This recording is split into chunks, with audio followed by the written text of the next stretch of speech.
It's interesting to me how in Genesis we see Adam having this initial relationship with God before he's ever introduced to another human being. Yes. So that relationship was primary for him before he is introduced to Eve.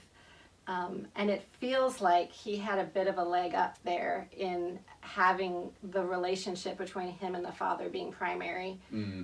It feels like we are born into family, human relationships, and we grow and come to know our families.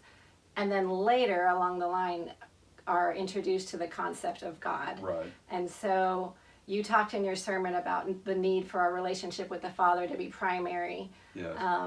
But that feels hard. And so I'm wondering about if you can share how that journey has been like for you. Yes.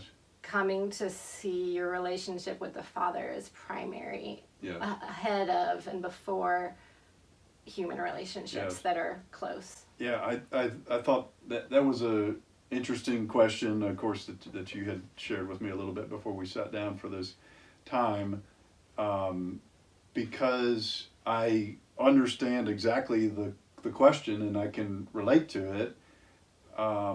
The interesting thing is if we're willing, I guess by faith and trust, to flip it on its head, it can actually, I think it actually can work exactly the opposite way. I agree that when you have tangible people in front of you, your family or friends or whatever, then it seems easier to relate to them.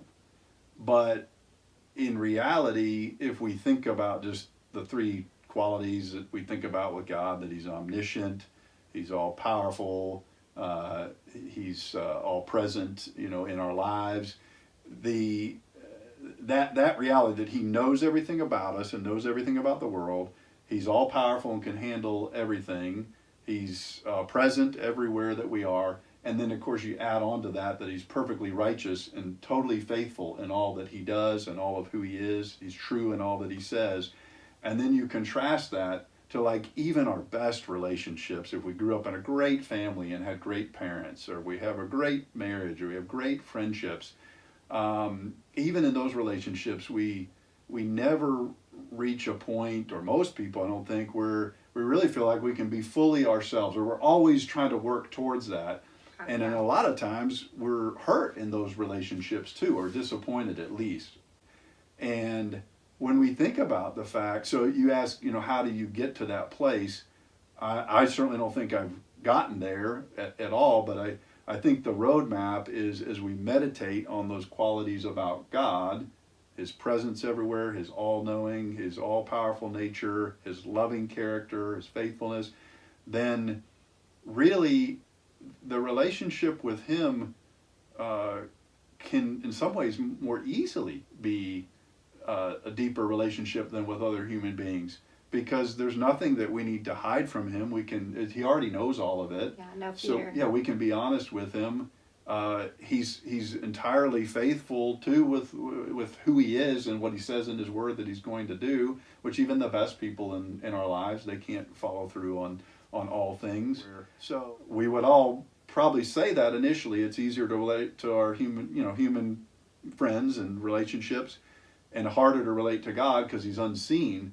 But if we just begin to meditate and digest spiritually just a few of the qualities that he has, it's actually should be easier for us to know him as primary relationship, because he's better in every regard than anybody else that we've ever known, than the best person we've ever interacted with. Probably it's something that becomes easier the more we lean into it, especially when we have those struggles with our human relationships, recognizing I can go to God right now and he fully gets where my heart is, and has full compassion and love for me, and I can be honest and look to him for strength and help. And a distinctive of a Christian framework with God too, because of Christ's righteousness. We don't have to play a game where we're better or able to leverage God to love us. We know he's already initiated with us and he already loves us. So, and recognizing that he was there from the moment of our birth and before, loving us through those people that we formed those relationships. Yeah, with. certainly. Yeah, you can look back on all the ways he's been with you along the path, and your family and friends and other people have too, but God's been there as many times. I guess it does make it hard sometimes when we feel like we've been let down or disappointed also by God.